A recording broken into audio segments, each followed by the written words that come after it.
But I saw one very important distinction killing bugs with dad. Although we grew up poor and then eventually kind of lower middle class as we worked our way up, my dad had very wealthy clients and he also had very poor clients, just putting it bluntly. Yeah. And I got to see both extremes on the same day. I remember walking into mansions and going, ooh, I want to have this one day. Yeah. Like, what do these people do different compared to that last client we were just at that had roaches everywhere and was living in poverty? And I remember walking around, like I probably wasn't killing bugs. I was probably more enamored by these people's homes and how they lived. And I thought, wow, they have a lot of books. Rich people must read a lot. I should start reading a lot. And I just picked up all these little things from Killing Bugs with Dad about how the other side lives. I got to physically see it and then see my dad's work ethic. And I knew from that standpoint, I was going to be a little bit different from that. Okay, so for this episode of Exploring Growth, we're going to get to hear from a founder who recently exited his company after growing into 8 figures. And he's going to take us through his journey of building and selling his company, talking about life, business, financials, and everything else in between. And, I've been wanting to have more entrepreneurs on and talk about their journey and their successes of how they built their companies. So I thought this would be a great place to start. Today, I'm chatting with Jason Schappert, now founder of CEO of Moola. Welcome to the show, Jason. That's awesome, Lee. Great to see you, my friend. Thanks for having me. I know we had this scheduled for a while, so excited to be chatting with you. Yeah, for sure. It's exciting. When we were introduced, we were talking a little bit, and was very intrigued by your story. And I say founder of Moola, or I saw founder now. Founder because now right. Moola, I think, is your current company that you're growing. That's right. We made an 8-figure exit. We retired for like 48 hours. When I say we, my wife and I. So talk about, that's a dynamic we can get into as well, like spouses working together. We retired for 48 hours and we're on to the next business. Like we're young and want to contribute. And we jokingly say like business is our sport. Like I don't golf. I don't, do any sports. Business is my sport. You can probably relate to that a little bit. I can for sure. I have tried to I tried to golf a little bit more. I have some friends I go golfing with, and that's about the only time I go is when we go. I go with them so I can actually enjoy it. But yeah, no, business has been the forefront of my life, and my wife is involved in our company, so I totally get that dynamic. Turning around though 48 hours from selling your company, I mean, you must not have any kids. No, we do. We have 3 of them. Actually, my wife was pregnant when we sold. So that's gosh. So now we have 3. So it's like we are just pedal to the floor kind of people. And awesome. Again, as we tell that story, it kind of reflects in that. So yeah, that's good. That's glad to hear. I think there's probably something to be said for just turning around and starting again, because if you didn't, you might kind of take too much time and you might kind of get lost. I've seen that happen before. And always looking for that next opportunity. So, hey, good for you.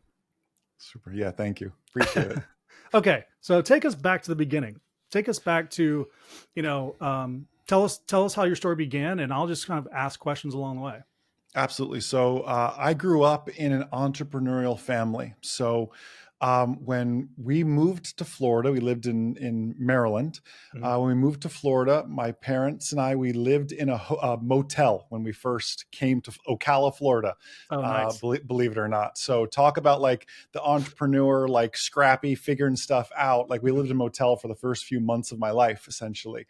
But I always grew up seeing mom and dad work in a business together. And that business, they're still doing it to this day, is pest control. Nice. So which is a very viable business in Florida for the it totally is. As you get it. People don't like the bugs.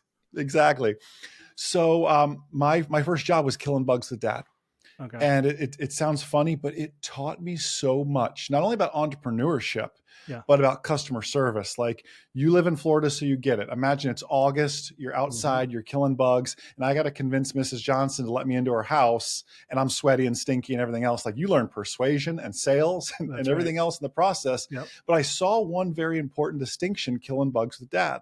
Although we grew up poor and then eventually kind of lower middle class as we worked our way up, my dad had very wealthy clients and he also had very poor clients, just putting it bluntly. Yeah. And I got to see both extremes on the same day. I remember walking into mansions and going, ooh, I want to have this one day. Yeah. Like, what do these people do different compared to that last client we were just at that had roaches everywhere and Yeah. was living in poverty? And I remember walking around, like I probably wasn't killing bugs. I was probably more enamored by these people's homes and how they lived. And I saw, Mhm. wow, they have a lot of books. Rich people must read a lot. I Yeah. should start reading a lot. And I just picked up all these little things from Killing Bugs with Dad about how the other side lives. I got to physically see it and Yeah. then see my dad's work ethic. And I knew from that standpoint, I was going to be a little bit different from that. So I went down to our public library, and this is back like I'm listening to like Tony Robbins on cassette tape, Mhm. Zig Ziglar, Jim Rohn, like the stuff you've listened to as well, like the Oh, yeah. classics. You got to go flip over to the B side on cassette on your Oh little my gosh. Walkman and I everything. I could tell you stories about that. I Riding around believe the it. car, I don't have a radio, but I have a cassette player. Exactly, Yeah. exactly. So just doing that. And my dream wasn't to kill bugs with Dad forever. My big passion was actually aviation. But learning to fly is just so expensive. Mhm. Today, as just as much as it was back then. Right. So here I am, 12, 13 years old, and Dad said, well, Jason, if you want to make extra money, anything you upsell my customers, his pest control customers, I'll let you keep. He goes, anything. I said, well, anything? So Wow. I'm knocking on the door going, hey, I noticed your driveway has some oil spot. I can pressure wash it for you. I noticed your lawn's a little high. I'll mow it for you. Yeah. I'll pull these weeds. Like I was doing all the jobs no one else wanted to do. That's So awesome. here I am, 12, 13 years old, learning like door-to-door sales, kind Yep. of coldish, warmish sales. Because at least these people know us. Sure. And I'm learning how to upsell these people to fund a dream. And here I am in my mind thinking, well, I'm just going to go be an airline pilot, or I'm going to just go do that. Like I didn't Right. realize I am getting an MBA in sales and everything else at a very, very young age. Yeah. So that's really how it started out. I was very, very blessed to grow up in the family that I grew up in, and the time that I grew up, and that serendipity kind of continues throughout the story. I became a pilot very young at 16 years old. 17, I was a private pilot. By 18, almost 19 years old, I became a flight instructor. Okay. And I'll never forget. So this is like flight instructor is your first like real aviation job where you're going to actually get paid. And I went to the flight school where I did all my flying at. And I remember saying to them, hey, I'd love to work for you guys. I've been here since I knew nothing and Mhm. I'd love a job. They said, this is awesome, Jason. We'd love to hire you. We're going to pay you $11 an hour. I said, wait a second. For the past 4 or 5 years, I've been paying you guys $25 an hour for an instructor. Yeah. And that's when the math clicked. They're collecting 25. They're giving 11 to that guy who's doing all the work, Yeah. and he stays in his office all day. I Yeah. said, I want to be the guy that stays in his office all day. I don't want to be the guy sweating out there in little airplanes Yeah. all day, right? So from saving all this money, killing bugs and everything else with Dad, I said, I'm going to go out on my own. I think I can figure this out. Mhm. And I bought my first airplane, Lee, you're not going to believe this, for $10,000. Wow. Now, just imagine what a $10,000 airplane looks like in your mind. Like, and you It probably have a pretty exact not a safe idea. one. Oh, from 1975, all original. When I say all original, I mean like cloth seats. So Yeah. imagine in Florida, what Ooh. cloth seats with no air conditioning in the plane, Yeah, no. all the sweat that's been in there since Oh my 1975, gosh. what the thing smelled like, what it Have looked like. shag carpet. Oh, only shag because it was fuzzing up so much. Like it Yeah, was right. literally like coming apart from being used so much. Like it was. My wife, when she first saw it, she said, "This is a yucky plane."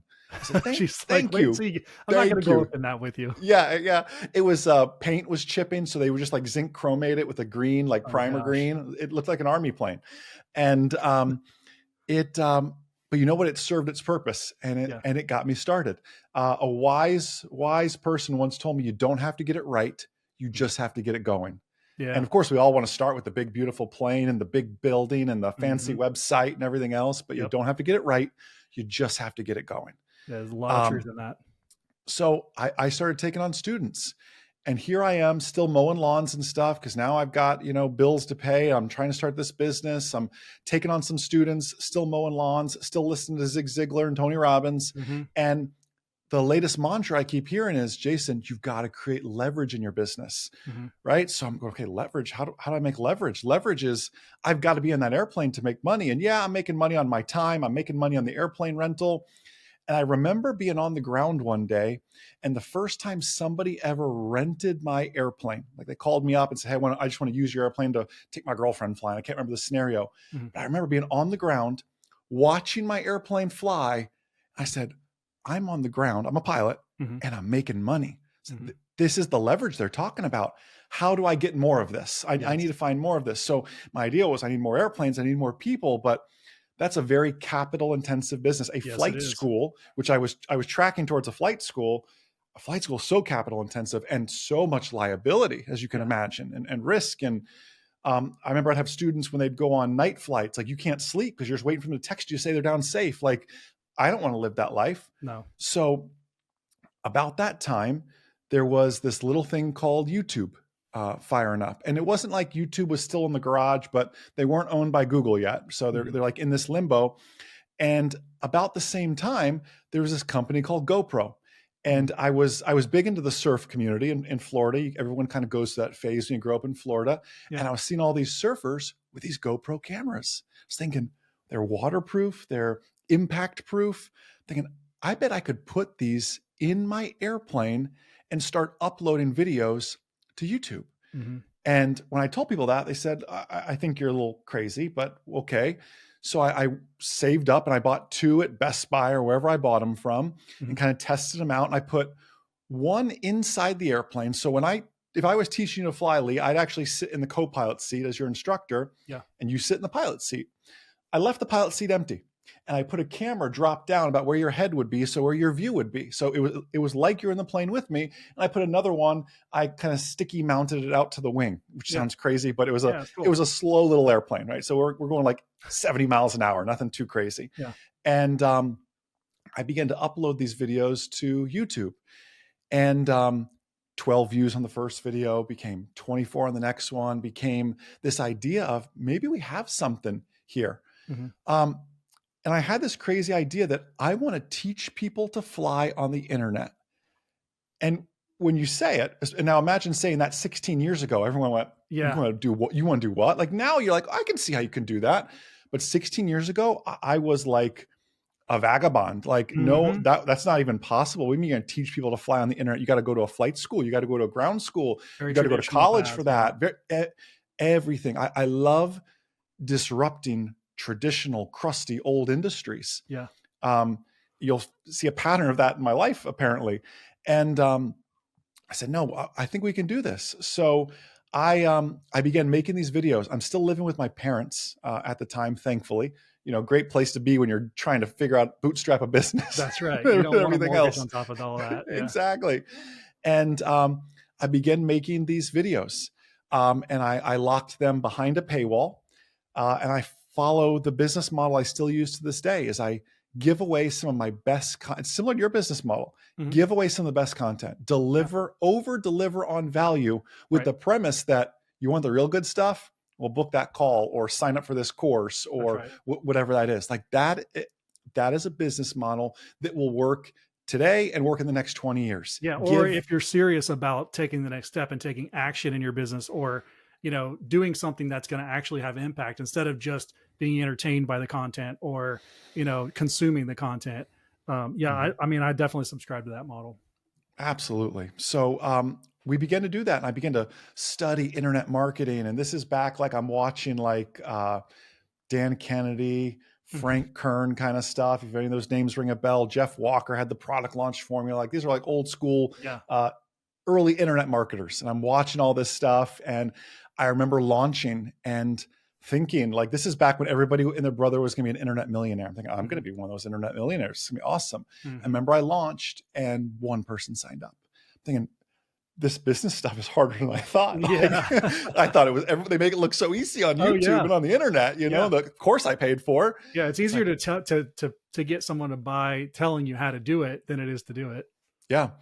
And, but the funny part about business is one becomes two and two becomes four. Yeah. and it just began to grow from there. I wish I could show you the hockey stick growth and everything else, but Uh, honestly, for us, Lee, it was 16 years of putting your head down, putting one foot in front of the other every single day.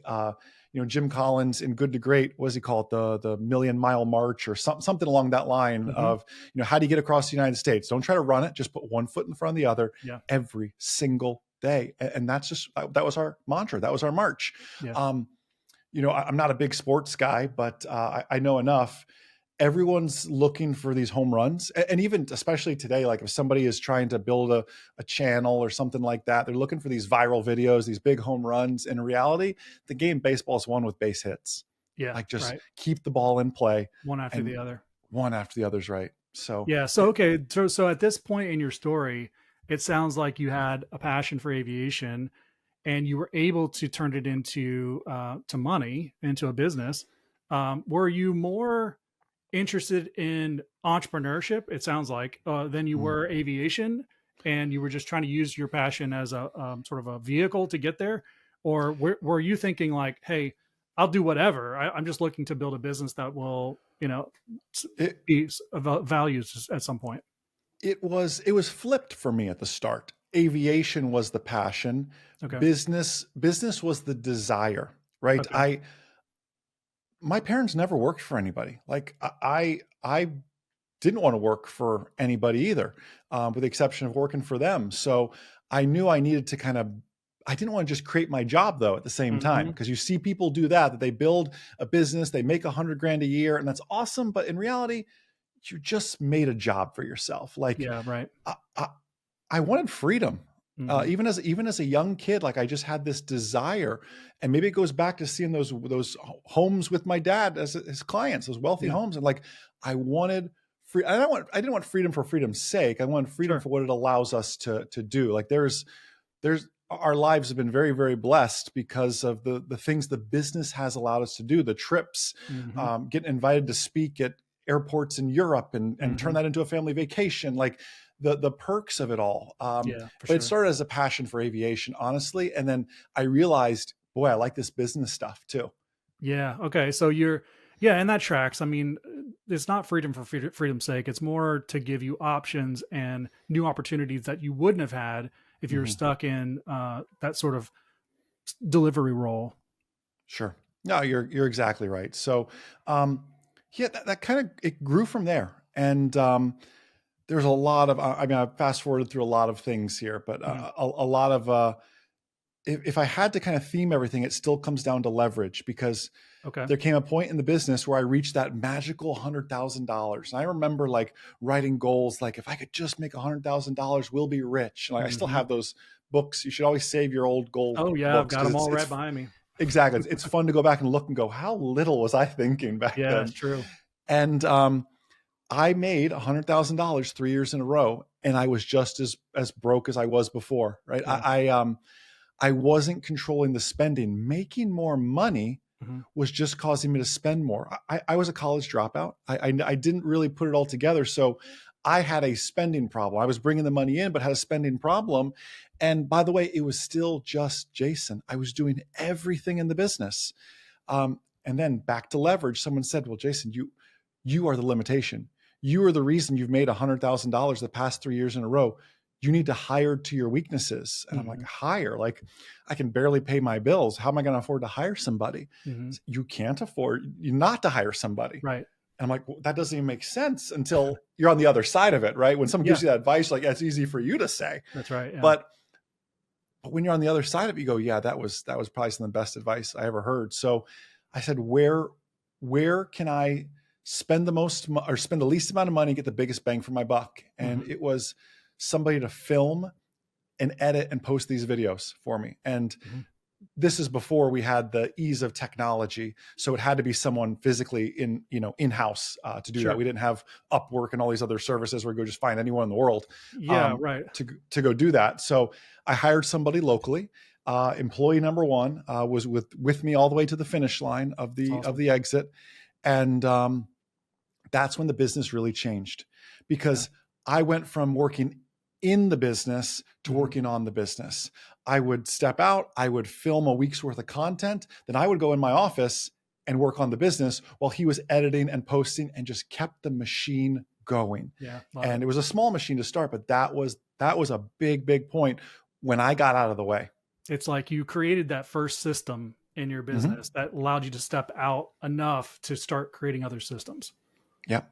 And that creates the next bottleneck and the next bottleneck. Correct. And Yeah. over 16 years, we were just always working on fixing bottlenecks and alleviating this, and kind of like a little lean manufacturing kind of strategy the whole way across. Yeah, honestly, there was never a time where it's just like I can sit back and it's just smooth sailing. Like even all the way up to the exit, there's always something to work on and do and improve. Yep. Yeah, I totally agree. And I see that in my business and in my clients' business as well. I preach systems all the time. You know, we talk strategy, and now, okay, you've got a strategy. Now, what are the systems that are going to support that strategy? And so I couldn't say enough about trying to implement wherever you are in your process of building your company. You know, putting systems in place. And I think a lot of people listening they usually have some kind of bottleneck, you know, which brings them to the point of wanting to listen to a podcast like this. Is, you know, okay, I'm having this problem with my team, or I'm having this problem with sales, or whatever it may be. You know, it's being able to detach and look at that problem and say, okay, how can we create a system here that will, one, uninvolve me to the extent that it needs to be, you know, uninvolved, but two, make it more efficient and more effective for growing the company. Well, and take it a step further back to the foundation. You have to be humble enough and vulnerable enough to admit you even have a bottleneck. Yes, 100%. Now imagine doing this in aviation, like the movie Top Gun 1 and 2, very accurate. Like, pilots are cocky. Yeah. So imagine a bunch of pilots all working on an aviation business, like, who all think they're Maverick. Like, we butted some heads and everything else. Like, you have to approach things, especially as you begin to lead teams, with, I mean, you need to believe in yourself. I'm not saying just be a sheep. Sure. You got to believe in yourself, but you have to exercise humility and have some vulnerability to say, is this what this person's saying, right? Like, is there some truth? Is how I've approached everything from early YouTube comments where some hater would just, you know, be in their mom's basement firing off. Yeah. I used to get all fired up. And now I look at these things and go, okay, is there some truth here? Is there something I can learn from? Did I have a lot of tone when I was talking in that video? Maybe I was, and I can learn from that. And I'd say, you know what, you were kind of rude about it too, but thank you for teaching me that, you know, Mr. YouTube comment. Yeah, right. And you have to realize that there could be a problem, and humble enough to go out and find it. I know you've read the book several times, Think and Grow Rich, Napoleon Hill. And one thing Napoleon Hill says in there is, in every adversity, there's a seed of a greater advantage. And I began to really stand on that mantra as we hit these problems, saying, okay, this stinks. Yeah, we're going to miss payroll, or I'm talking big stuff like missing payroll or behind on a lease payment, or like big stuff that shakes most people. And there's a seed of a greater advantage to this. But what is a seed, right? A seed is nothing if you don't put it in good soil, if you don't water it, if you don't take care of it, if you don't give it light, if you don't bring it in when it's too cold, all of these things. So we would choose to see the good in every little speed bump, or sometimes a wall that we would hit, and go about it that way. I love it. So much wisdom in that, and hearing, you know, this first part of your story. So if we now look to the next stage, you know, you've kind of taken us past the YouTube, you set some systems in place, and now you're able to work on the company. What was next for you? And I mean, almost in terms of adversity too, like, what was the next thing that you had to tackle? We'll relate it right back to the podcast. If we're exploring growth, we went from $100,000 3 years in a row to hiring that first employee, and thus a subsequent second employee. That year we did $1 million, like, awesome. Like to the T. That was the goal, and it was literally to the T. It's amazing how there's something. There's something to this hiring thing. There's something. This leverage thing's legit. It just and leverage gets greater and greater, right? The wrench just gets bigger and bigger for turning that leverage around. So we hired more, and 1 million became 2 million, and 2 million became 3 million. But that 36 employees later, you go, I've got no systems for Mhm. 36 employees. Mhm. Now I've got 36 employees, and guess who they all reported to? Oh, yikes. Yeah. Yeah, exactly. Like, then I made a monster. And it was almost like, and this was our mantra for well over a year. Mhm. My right hand, I was actually just talking to him before we did this podcast. He was calling me. Our mantra he was our COO and still is, we have to get healthy where we are, Mhm. like right where we are. In aviation, if you're going to navigate, you got to know where you're going. We were always good at where we were going, Mhm. but sometimes we lied about where we were. Mm. And Yeah. that sounds so silly to say, Yeah. but I believe entrepreneurs do that. And you can't do that in an airplane. Like, you're either here or you're not. That's right. So we always know where we're going and we're going to get there, but don't lie to yourself about where you're at. And Yep. I was lying to myself a long time. Like, well, I'll make more money and that'll cover up the profitability issue, and I'll do this. And then you get to the point, you go, how do I have a business doing $3-4 million a year and I'm not profitable? Mhm. Right? There's holes in my pockets that I don't realize. And it was a lack of systems, a lack of checks and balances. We had no budget. Yeah. We were still running this business like it was just, Jason and one other person, Yeah. except I had 36 people reporting to me with no guardrails. Like, it was just all out marketing team. Just make your numbers. I don't care what you spend. Just make your numbers. And Wow. let me tell Okay. you, they made their numbers. Mhm. But by the time those numbers fell to the bottom, they were negative. You Wow. think, we've got some things to work on. So Yeah. growth can bring challenges with it if Yeah. you're not ready for it as well. So what were all these people doing? I mean, you Oh man. were, as far as I understand it, so, to this point, you were teaching people how to fly on the internet, and you're Yep. selling, Yep. courses. So you were hiring marketers, or how was that working? Marketing team, video production team, on-camera talent. The biggest department was support. Okay. I really, and still to this day, support is so important to me. I think we Mhm. got the 8 of the 36. I think 8 of them were support team members, and I was neurotic about it. I want support from 8 in the morning to 11 o'clock at night, like Yeah. live chat, phone, email. I was incessant about, because that's one thing. I saw a gap that our competitors did very poorly. Yeah. Um, you'd send it, and we tested all this. We made a bunch of burner Gmails and tested everything, and the average was like 3 days, 3 business days to get a response back. I said, Wow. "Ooh, if we can just beat that, Yeah. we will gain market share." And that's not Yeah. hard to beat, but I went a No. little crazy for it. I'm tired of these websites where they don't list their phone number. Like, maybe I'm old school. Yeah. Sometimes I just want to pick up the phone and talk to a human. Like, just Yeah. walk me through this. Um, I became incessant about that, but that costs money too.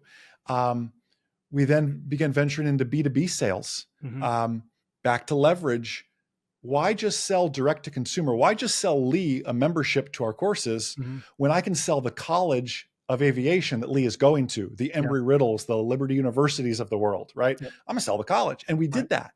But that brings other issues with it too. I'm So sure. Different customer. you're exactly right. It came to a point, and I'll never forget it. And I felt bad about doing it, because I remember it was in December where I realized we were too heavy payroll wise. Um, Money is getting tight, and I don't need all these people.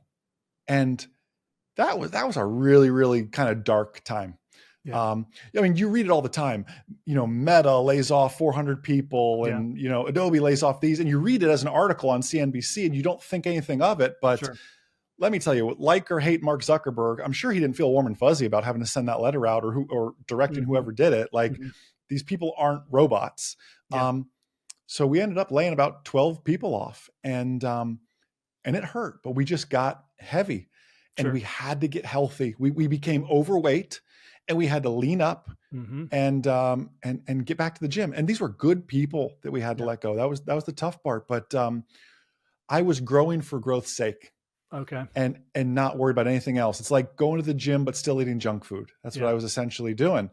And you've got to follow the full regime to Yeah. be the lean muscle machine, right? If that's what Yep. you really want to be. Yeah, we just talked about that on an episode or two ago, talking about balancing growth with profit. And you get. I think it was a conversation with a fractional CFO, and you get different opinions, because someone who sits behind a spreadsheet is going to really want to dial in profit, and someone who sits, on in front of ads are going to want to really, hyper growth. But you really do have to have a balance. And I Mhm. like the analogy of getting healthy. I'm curious though, kind of on a separate note, when you would bring on these customers directly, what was retention like? Because would they come on and like take a course and then they're done? Mm. Or would they have did you have any other products that you could expand them into? Yeah, that was one thing that I accidentally stumbled into and did very well. The same friend who told me, you don't have to get it right, you just have to get it going, Mhm, is the same one that told me, hey, there's this thing called a subscription-based business. mhm. It's like the latest rage right now, and I'm telling you, I think you should do it. This is 2008, Yeah. roughly. Um, and I'm going, you want me to sell becoming a pilot as a subscription? I'm like, okay. So I made 3 tiers: gold, silver, bronze, Yep. 97 a month, 127 a month, 147 a month. A good logical progression. Yeah. It's still that way to this day, except prices have gone up, obviously. Sure. And we kind of follow the Netflix model before Netflix did it. For Mhm. one membership, you get access to all our courses. So the premise has always been, well, they became a private pilot, but here's the next level, which is like you're a freshman and now you're going to go be a sophomore kind of Yeah. thing. Like, Get better. you know you need to do it. You should do it. I'm not going to cancel just yet because I'm probably going to do it here soon. Hmm. And people would stick around. And we were in the multi years of our average That's awesome. customer retention rate.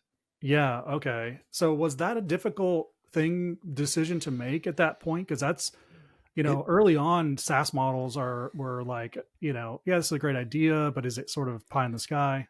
it is still a difficult decision to this day. Okay. Here's the crazy thing.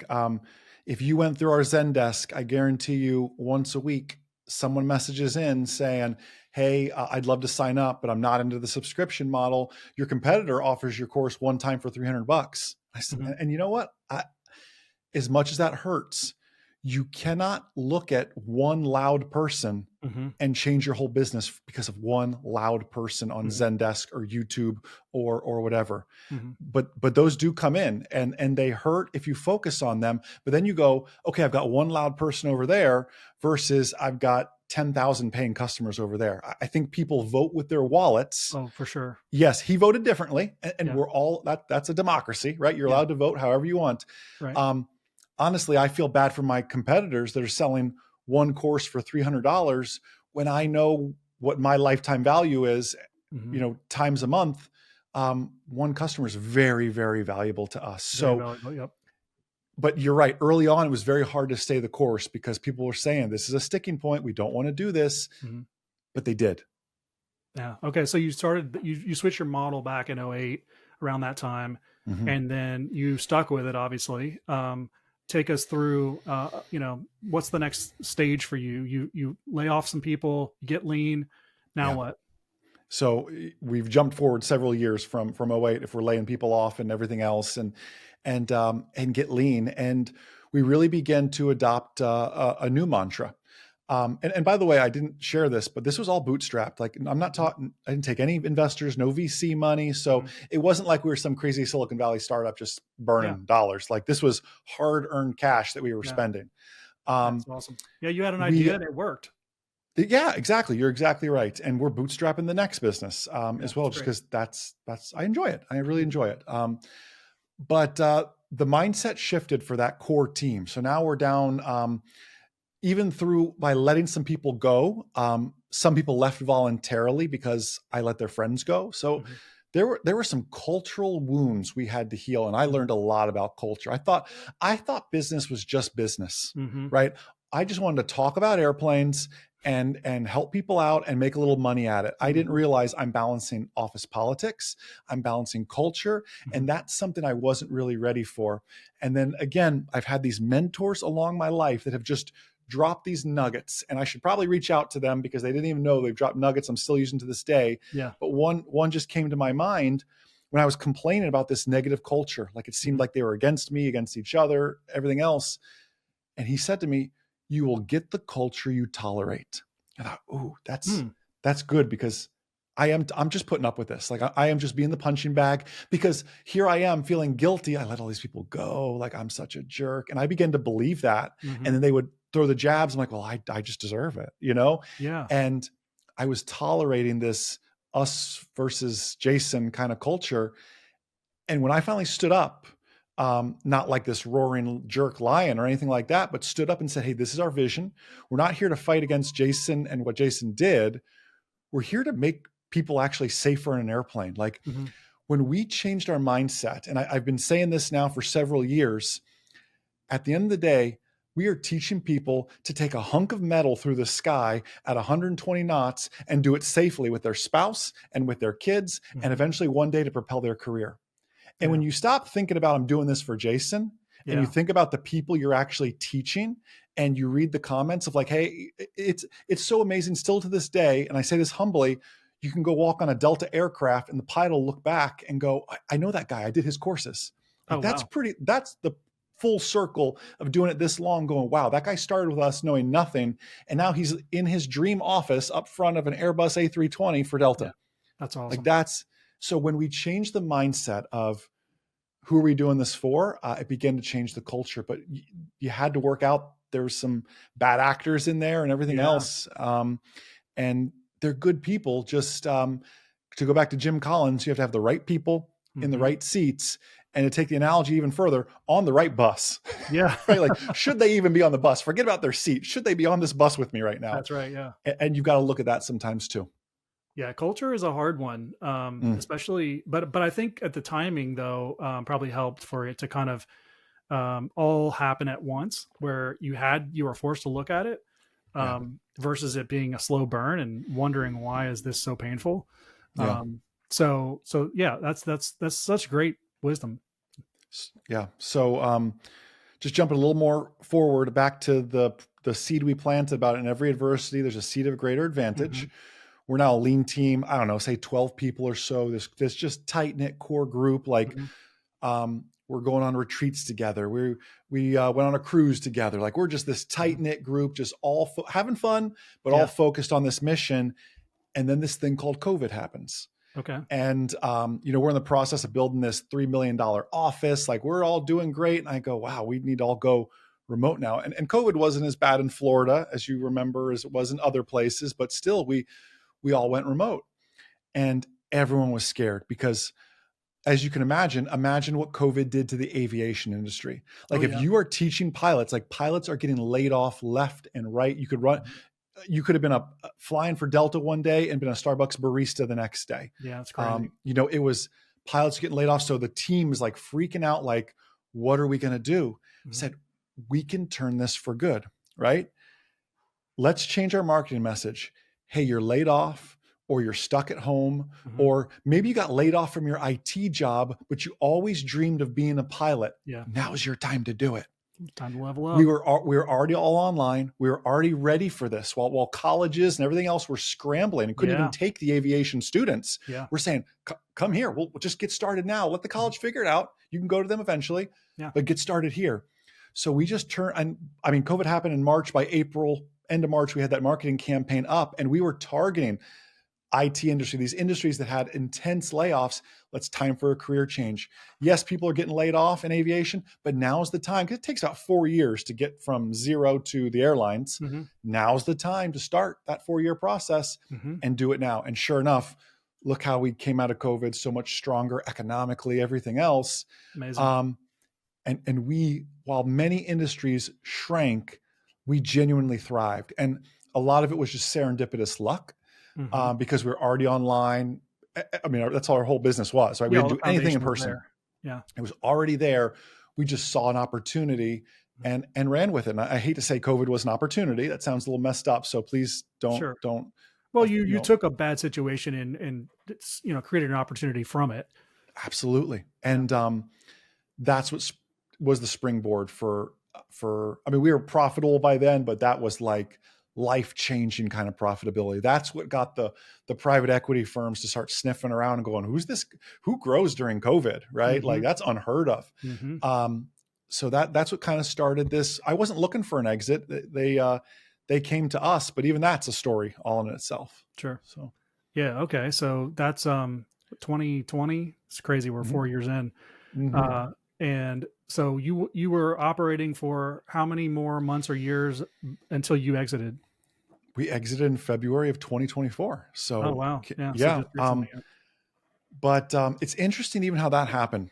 We weren't looking for that, and thankfully, we actually had a PE firm come to us before the one that actually bought us, Hmm. and I'm so thankful they did. And if anybody listening, I know we're deep in the podcast, but if I give any advice to make sure they focus on this mistake we made, we lost the first deal, and it worked out well. It was a much lower number, everything else, but we lost the first deal. Yeah.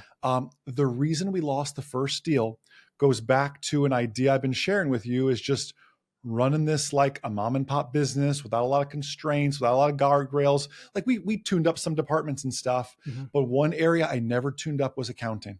Like you are looking at the guy who is reconciling the books at the end of every month. Yeah. And again, I'm sure no one from the IRS is listening, and it really doesn't matter because we sold the business anyways.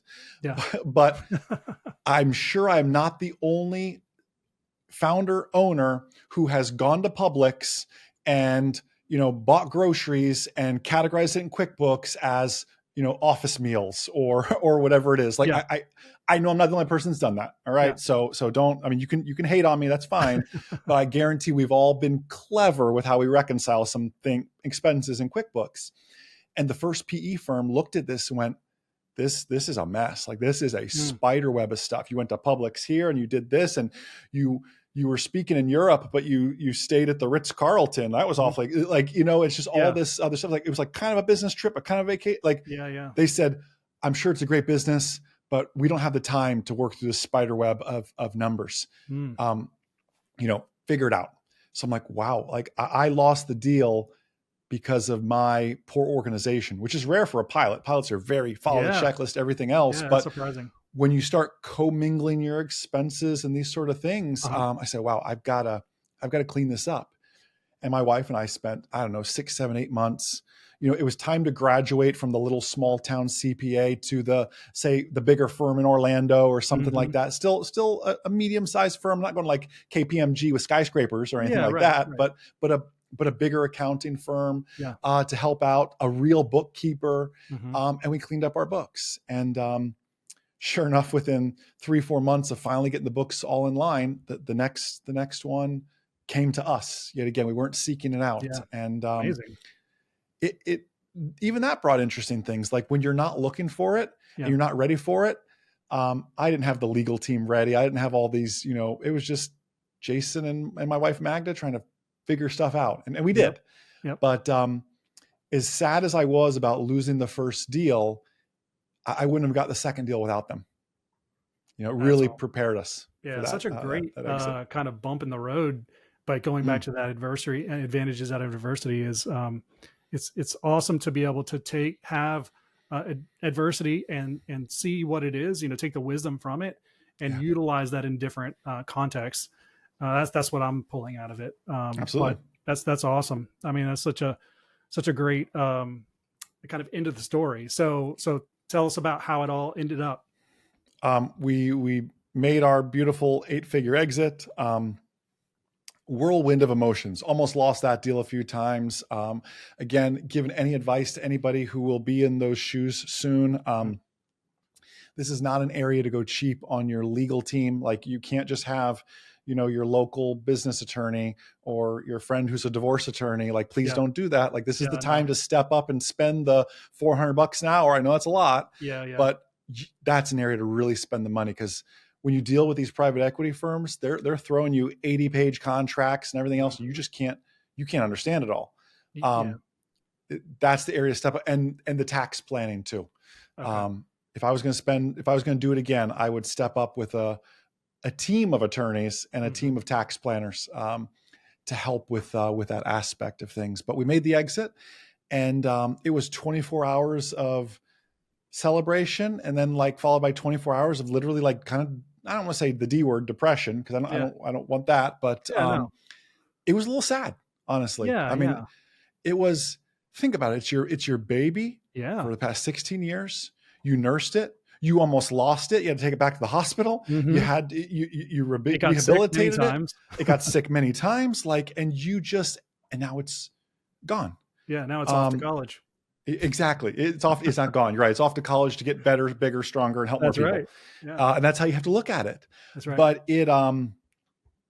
it's still, there were some moments where it hurt, and but we went right back to it. Like, we were very, very passionate. To your point earlier, was my passion aviation or business? Um, it is business. Mm. For us. And I love aviation. I love serving people and helping people. I love taking a complex subject and breaking it down into plain English. And that's really why we're launching the next business. And the next business is the current business, which is Right. Moola. And tell us Yeah. about Moola.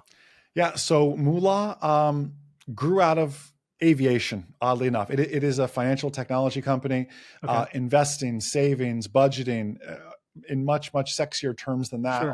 I'll share. But how it really started for me was from the airplane. In my airplane, I have 6 instruments that are plastered right in front of me.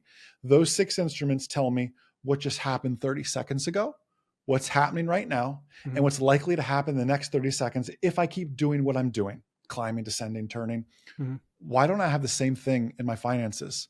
I Yeah, log into my Wells Fargo account and it just shows me a balance. Like, that's not, I don't know what's coming, what's that's what going, happened. where it's just lower today. Like, I don't, why is it Yeah. lower today? Oh, I have Netflix, Hulu, Paramount Plus, and HBO Max. And I don't even realize, because they're so small of charges, they sneak through the cracks, but they add up Yep. to $30 a month total. Like, I want to be that detective, that the instrument panel that shows that. So Moolah is geared towards that 30, 35-year-old that's making decent money, but has more month than they have money. Hmm. Like, they have holes in their pockets. They don't know why. It's no Hmm. different than my aviation business 16 years ago. I was making money, but it was just going right back out that pocket, and I couldn't figure it out and know how to stop the bleeding. It is, it is your bank. It is your debit card. So we're issuing debit cards, everything else. It's your investing platform. Hmm. So think of it like a plain English, hate to use a competitor, but like a plain English Robinhood or something like that Yeah. component to it as well. Because investing, people believe the system's rigged against them. And Hmm. while it's not rigged against you, it's certainly not friendly to you Right. as well. But the biggest aspect of it all for us, Lee, is we're teachers at heart, and financial literacy is crucial for us. So I want this to be the bank, the investing platform that you leave smarter. And so we've injected all our courses in there. Understand your credit score. Should you buy or lease a car, right? Hmm. Understand your credit report, rent or own a home, all these different things to really help people. All the big banks say we are all for financial literacy. Yeah, at the end of the day, you look at JP Morgan profit and loss, they make a lot of money off of NSF fees and off of Yeah. late fees, but they're all for financial literacy. And I hate to call someone out That's a like great that, point. but how can you be for financial literacy when 10% of your income's off NSF fees? Hmm. That's not fair. They would never cancel them because they would lose too much money. Yeah. They almost make money off of their customers being ignorant and being late. Yeah. And I'm here to really break that down and help people get on their journey towards financial freedom. I've made it, I've lost it, and made it again. And let me tell you, it's way better when you have it. So I'm just here to 100%. I'm here to show people how to Well, get it and how to keep it. yeah, it's way better when when you have it and you keep it and you have a foundation, a new mindset of what you're doing with it. Yes. Instead of just having it because it's going to go away again if you don't have that mindset. So I'm curious. So we just got done talking about how you had your accounts sort of quote unquote commingled, and you were Mm, doing different spending stuff, and that was a hurdle for you to sell your company. yeah. How much did that play into this company concept, and kind of where did you find the passion for personal finance or investing? I found the passion for it because I didn't know it. I had to go get my Yeah. MBA in it, not my real Okay. MBA. I'm talking like Yeah. Right. School of Hard Knocks kind of Yeah. MBA to figure everything out. And that's where this really grew out of. And to your point, it's so funny. Take 16 years of just beating up the pavement to grow this business. And I look at what we've done in 9 months with Moolah. Mhm. Like, it's exponential growth, right? It wasn't just starting with 12 views on YouTube or whatever it is. Like, Yeah. you take these things you've learned. Like, business is business no matter Yep. what niche you're in. Now, you can't go into it thinking entrepreneurs make the mistake of thinking, I've got the Midas touch. This last thing worked. It must work again. Like you got to be humble, back to Mhm. humility. Mhm. You don't have the Midas touch. Nobody does. But you do have the street smarts and the knowledge that you can apply to that next business. And that's what's really allowed us to experience that growth. But when we began to make money, and I knew I wanted to manage that money ourselves and be self-directed and avoid fees Mhm. from these large brokerage accounts, and it was just hard to find, hard to set up, hard to get the Mhm. data. Wall Street is very protective of what they have and their certificates and everything else. So Mhm. I just wanted to break it all down in plain English for that 30-year-old nurse who works 12-hour shifts, is absolutely exhausted. She makes great money, Mhm. but just needs a little help in the finance department. Like, I'm not trying to make a bunch of day traders. I'm trying to target the 30-year-old nurse who wants to make one investment, Mhm. recurring $100 every week, Mhm. and set herself up for financial freedom in the next 10, 15, 20 years. Like, we're Yeah. teaching this long-term strategy. I'm not, this is not some get rich quick thing. So if you're looking for that, Moolah is not that. This Mhm. is back to that million-mile march, every day putting one foot in front of the other. And you're going Yeah. to see results with compound interest. Yeah, it's a noble cause, and I still see.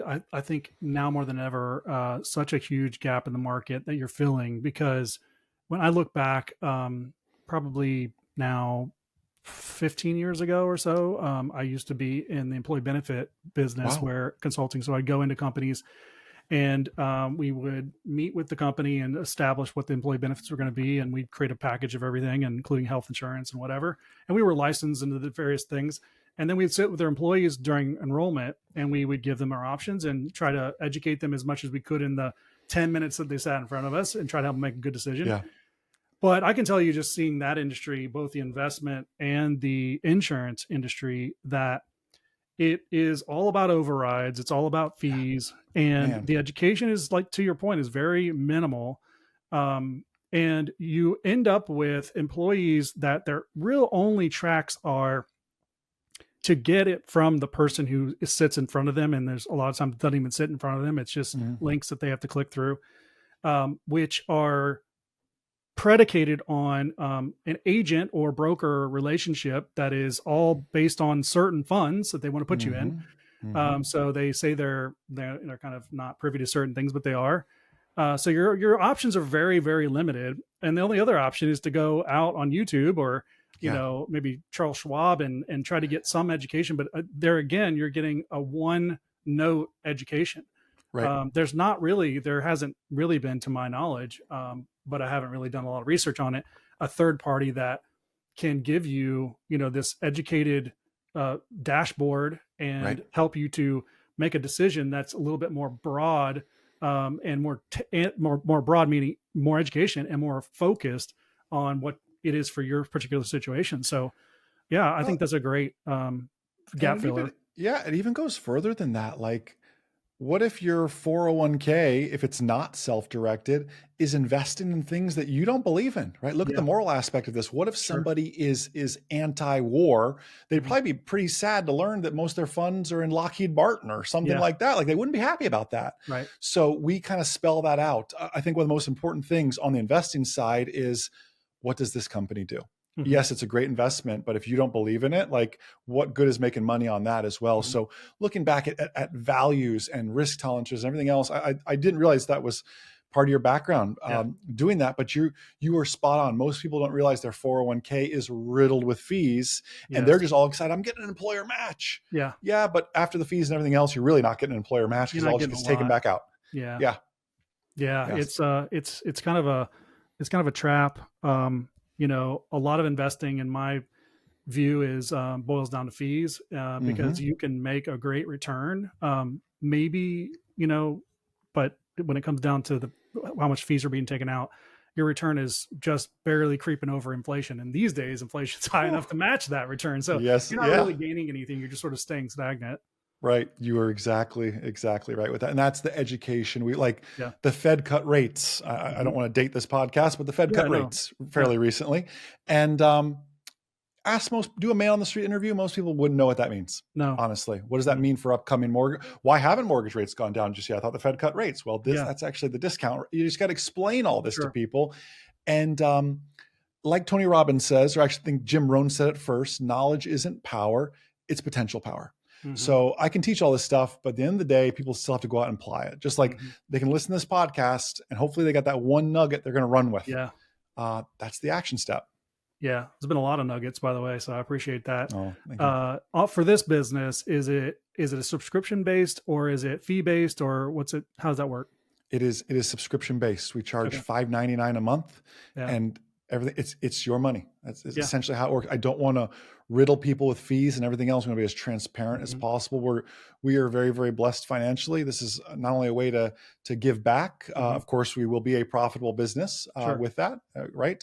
But that's the most important part, is just increasing financial literacy and giving people an outlet to make investments, knowing that they're safe, protected, insured, everything else. Love it. This has been a great conversation. I mean, ton of wisdom that you've dropped here. And one of the kind of monikers for my podcast is practical wisdom. That's really the goal of this, is to deliver practical wisdom. And I can't think of, I mean, you've delivered so much wisdom and very practical too. So thank you for that. Thank you. That's awesome, man. I really, really appreciate our time, and appreciate your listeners and everything else. If they want to learn more, they can find us. All our social media is Moola Copilot. I just think the aviation term in there, and now Copilot's like the cool AI buzzword to use. I'm like, wow, I was like cutting edge on something. Man. Microsoft has their Copilot. You can't help it. I'm like, wow, this is cool. So Moola Copilot, from TikTok all the way through LinkedIn, wherever you want to find us. We are there if you want to follow and see and kind of check all that out. And then you personally on LinkedIn. Yep, on LinkedIn and everything else. Add me there. Be happy to have you follow there as well. That's great. Well, we'll have to catch back up with you in another year or so and see how you guys are doing, and love that, Lee. What kind of growth pains you're going through. Would love that, my friend. Thank you so much. Yeah, thanks a lot.